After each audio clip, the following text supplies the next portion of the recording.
Hey everybody, it's Pat. Yes, I know I'm making another video from inside the pod. It is almost 8 o'clock here. It's kind of cool outside. I've had a long day, so I'm going to make a quick video. The video is going to be about what I have learned in the last almost 4.5 years of living full-time in a MyPod. Yeah, it's been that long already. When I first got the MyPod, it was a replacement for a camper van I had built, which only lasted about a year and a half before it had some major engine problems. So I traded it off, bought an FJ Cruiser and a 2015 MyPod. Why? Because I needed a vehicle and I need something to get into extremely quick as far as the living situation. So a local dealership had the MyPods. I liked them. I just went out and said, that's what I want. Now, that being said, there were some issues with the MyPod when I very first got it. And you guys can go back and look at some of the videos and stuff. And honestly, I don't know if the company has ever fixed any of these issues, since I don't have a new one or know anybody personally with a new one. I know a lot of people with newer ones online, and they say they love them to death, just like I do. But some of the issues that I have is the AC units, or the air conditioning units, in the MyPods work really well when it's not extremely hot outside. If it's in the 70s or 80s, it gets warm in the pod. Just by design, the shape and no insulation, it gets warm in the pod. So the AC works really well in there. If it is over, I'm going to say 95 degrees or higher, the AC unit will not keep up. The AC unit has a problem venting hot air out through the bottom of the trailer. It has an exhaust fan that they've built into it to help force air out and pull air in. I think the design is a little bit flawed, to be honest, because it will get to the point where it will no longer blow cold air out when it's hot outside. It ends up blowing warm or hot air into the cab. But with that said, as soon as the sun goes down and it starts to cool off outside, the AC unit will freeze you out.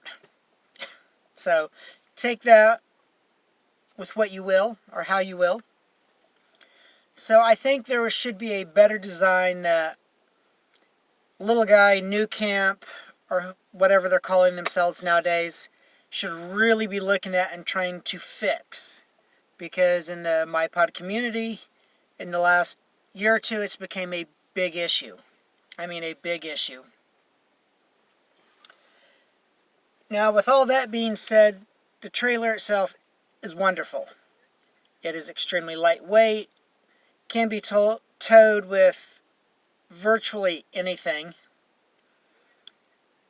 And a lot of people have proven that, from little 4-cylinder cars to tricycle-style motorcycles, and so on and so forth. That part is a plus.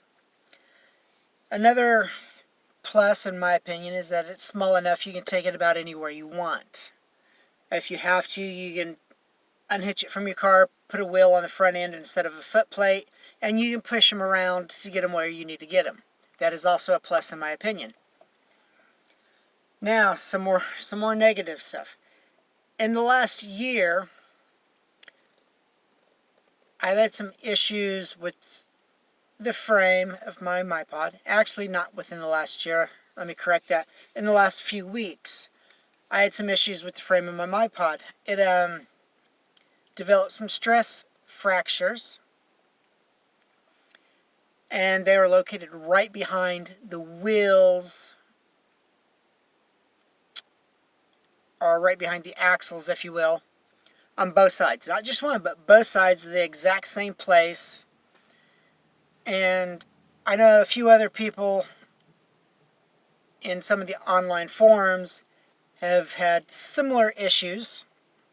I contacted the company before I fixed mine. I did get mine fixed. I had to take it to a welder at a welding shop, and they fixed it for me. And yes, I had to pay for it. But I had contacted the company and said, hey, I think there's a manufacturing defect going on with the trailers.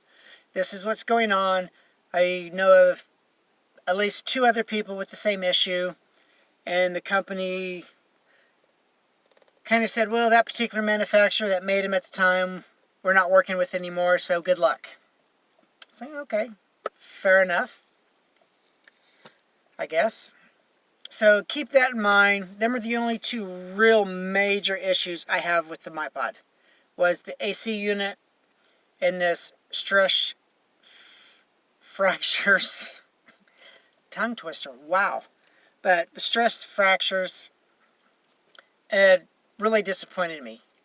Because if I wouldn't have crawled under my trailer to look after I read some of the posts from some other people, I would have never known it had cracked. And I just would have been towing it around, and eventually it would have had probably a major problem on the highway or some back road, and that would have just sucked. Now, going back to the beginning, like I said, it's been almost 4.5 years since I've been living full-time in a MyPod. First question I usually get is, if I could do it all over, would I do it again? Sure, I'd do it all over again. I have no regrets on that. The tininess of it is not an issue with me. Now, if you're thinking about doing something like this, if you cannot wrap your head around the concept of being able to stretch your arms out like this and touch both walls, and the ceiling is only 6-7 inches above your head and that's it when you're sitting down, you may not want to do this full time. You may want one for a weekend trip, or maybe even a week trip at the most, but most people would not be able to cope very well, in my opinion. I'd like to think I'm wrong on that, and there's a lot of people that could pull it off in a heartbeat, and if there is, yay! But yeah, getting your head wrapped around something this small is the biggest issue for most people. In theory, everybody will tell you, oh, I could do that. But once they realize that you have to get rid of everything you own, with the exception of your clothes, and basically start over trying to fill up the space with what actually works.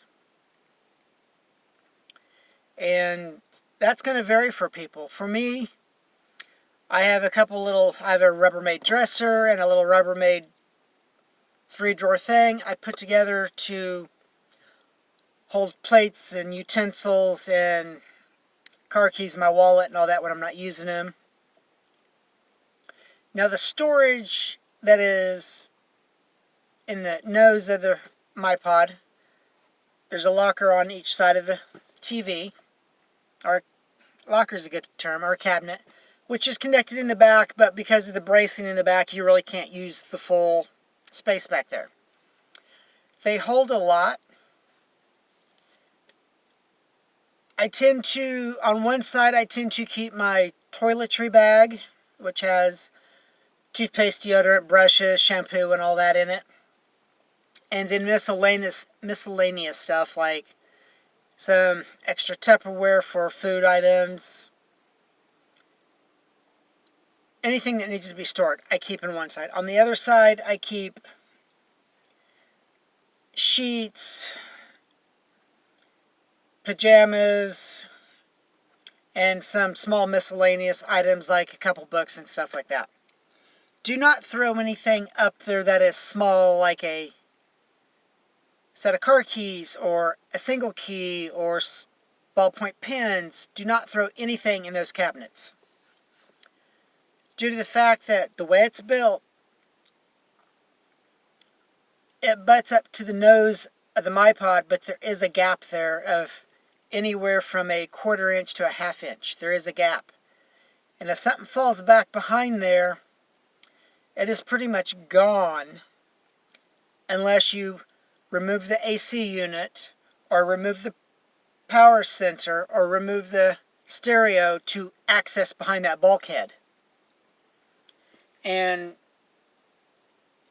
removing the air conditioning unit in my trailer is a pain in the butt. Now, I understand from talking to a couple people on the newer ones, they're installed slightly different, so they're a little easier to get in and out, which is really cool.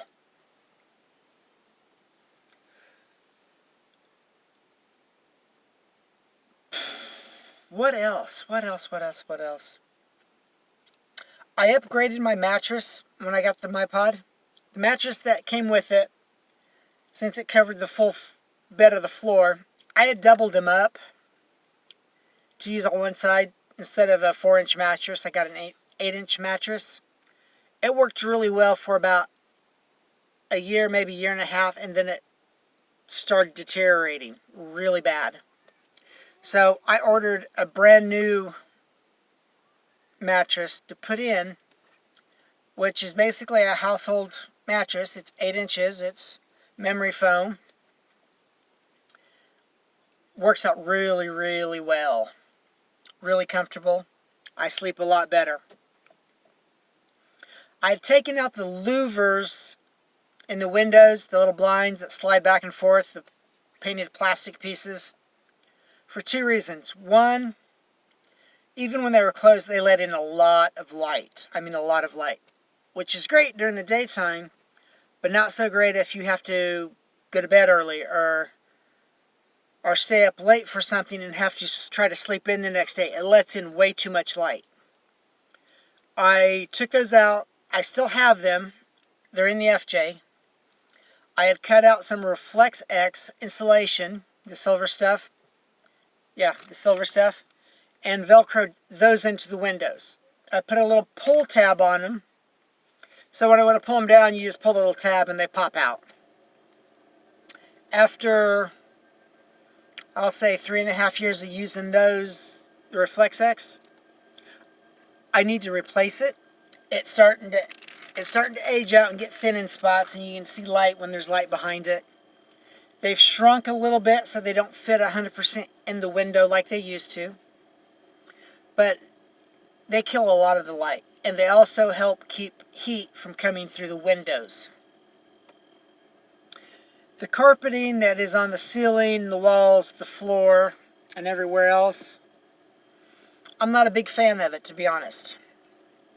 But that's what the MyPods have, so that's what I have. I've got a spot back here. I don't think you can tell, but it's getting loose. It's starting to pull a little bit from the wall. It's another issue I have. That's why I don't like the carpet on the walls. I am looking into finding some kind of glue and syringe situation so I can inject the glue through the carpeting and stick it back up there. I have not come up with what brand, what kind, or anything like that as of yet. And I've been looking for a long time because this problem has been there for almost ever since I've had the MyPod. I just try to be careful and not to rub against that spot or touch it too much. Now when you're sleeping, and since I sleep on this side, I probably bump it at nighttime when I'm tossing and turning and doing that. Nothing you can do about that. So I am trying to figure out. So if anybody's got a solution of what I could use to glue that back down without it soaking through and looking really ugly, please suggest it. I would really like to know the suggestions on that.